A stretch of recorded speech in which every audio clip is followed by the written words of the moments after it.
ఆషాఢంలో mega sale మీ CMR legacy of జ్యువెలరీలో విఏలో 50% వరకు తగ్గింపు. వివరాలకు సంప్రదించండి. అమ్మ అంటే మన క్లింకార ఫౌండేషన్ నుంచి 25,000 ఇచ్చారు. ఇంకా నెక్స్ట్ ఎవరి నుంచి సపోర్ట్ అసలు రాలేదంటారా? ఊరాలమ్మా రోజన్నా నువ్వు ఎడున్నావన్నా నీకు దండం పెడితే మంచిగా చేసినావన్న ఫస్ట్ టైం రెండోసారి అయితే ఏం చేయలేరన్నా అక్కడ వాళ్ళు చేసిరా అక్కడ దవాఖానకి అయిపోయినాయి మాకు. కిడ్నీ ఎవరు స్పాన్సర్స్? ఓకే. మళ్ళీ ఇప్పుడు లివర్ మొత్తం డ్యామేజ్ అయిందంట, ఇంత రక్తం అంతా ఇన్ఫెక్షన్ అయిందంట, అందుకనే ఎవరు ఏం చేయలేరని చెప్పారు డాక్టర్లు. నైట్ 8 దాకా కూడా బాగానే ఉన్నారని కూడా చెప్తున్నారు. నైట్ 8 దాకా మంచిగా ఉండే, ఆ నుంచి శ్వాస తీయడానికి వస్తలేదంట. మా బాబుని పిలిచారు, అప్పటికి నేను ఎడుస్తున్నా ఏమైందంటే డాక్టర్ పిలిచి మీరు పడిపోయిండు, మళ్ళీ ఇంకా వస్తలేడు 9:30 ఏమైంది ఇంకా వస్తున్నాడు, ఏమైంది ఇంకా వస్తుంటే నువ్వు ఏం కంగారు పడక వస్తుంది మా పాప చెప్పింది. అంతలో భయం ఏందంటే నాకు చెప్పలే, నాకు 10:30కు తెలిసింది, అందరూ వస్తుంటే తెలిసింది కానీ నాకు ఎవరు చెప్పలే. అంటే ఎవరు హెల్ప్ చేయకపోవడం వల్ల జరిగిందా, కిడ్నీ ట్రాన్స్ప్లాంట్ చేయకపోవడం వల్ల జరిగిందా? కిడ్నీ అప్పుడే చేస్తే అయిపోతుండేమ్మా, కిడ్నీ ప్రాబ్లం ఉంది కానీ దానివల్ల కాదు, లివర్ వల్ల మెయిన్ వచ్చిందంతా.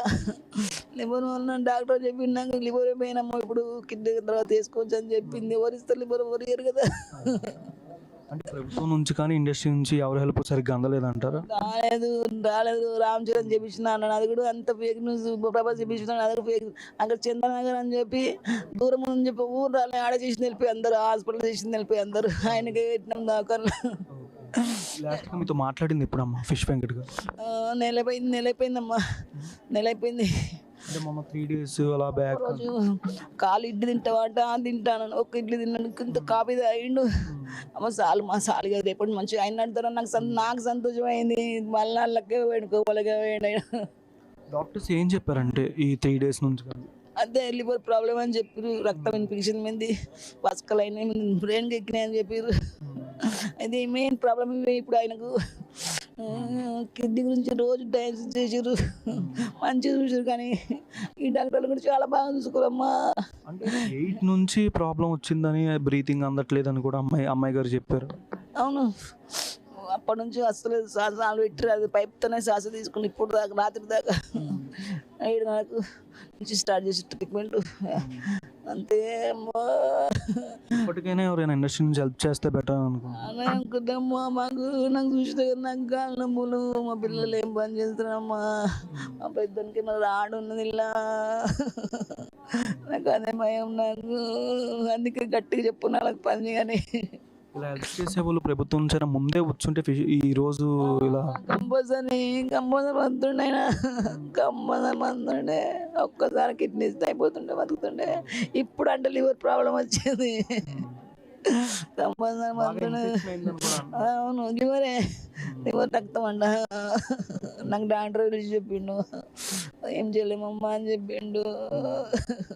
ఇండస్ట్రీ నుంచి కానీ పద్దెరీలు ఎవరైనా ఫోన్ కాల్ చేసి మేము వస్తున్నాం ఇలా ఎవరైనా అడిగారా? రాలేమ్మా, ఊరు అడగలే. ఆడ ఆ దాకా చేసిన వెళ్ళిపోయి మాకు ఆయన ఉపయోగించినాం ఇప్పుడు దాకా. అక్కడ అందరూ చేసారు, వాళ్ళ పేర్లు నాకు తెలియదమ్మా, మా బావకు తెలుసు. ఇప్పుడు దాకా ఆర్టిస్టులు ఎవరెవరు వచ్చారు? గబ్బర్ సింగ్ టీమే వచ్చారు, వాళ్ళు హెల్ప్ చేస్తే వద్దులతో అట్టే బాధపడకని చెప్పారు నాకు. చెప్పారు నాకు ఆమె ఇచ్చారు, నాకు టెన్షన్ కూడా కొద్దిగా నీకు మంచిగా చూసుకుంటాం, మేము మంచిగా చేస్తామని చెప్పారు. పెద్ద హీరోలు ఎవరు రాలేదమ్మా? రాలేమ్మా, ఏ హీరో రాలే, ఎవరు రాలేను. ఆ ఫేక్ న్యూస్ వల్ల రాలేదు, మరి దేని వల్ల రాలేదు తెలియదమ్మా. ఫిలిం నంబర్ నుంచి కానీ ఎటువంటి ఫోన్ కాల్ కానీ ఇలాగేమన్నా రాలేమ్మా, అస్సలు రాలేదు.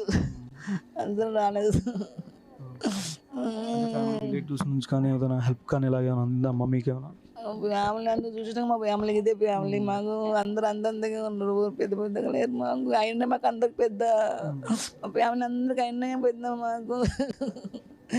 చూసినాక ఎట్లుంది జరిగిందంటే ఇలాగా జరగడం. బబ్లు రాత్రి 8 అయింది, 9:30 ఆయన పోయిండు, వాళ్ళ డాడీ ఆయన పోయిండు లాస్ట్ చూడ్డానికి. ఎప్పుడు తెలిసిందమ్మా? నాకు 10:30 తెలిసింది, అందరు వస్తుంటే నేనే అర్థం చేసుకున్నా. ఇప్పటికైనా ఇండస్ట్రీ నుంచి ఎవరైనా హెల్ప్ చేస్తే బాగుండేది అనిపిస్తుంది. చేయాలని అనుకుంటున్నామ్మా, చేయాలని అనుకుంటున్నా. లేకపోతే మాకు కొడుకున్న సినిమాలు పెట్టిన ఆయన కోరిక, అది నా కోరిక కదా.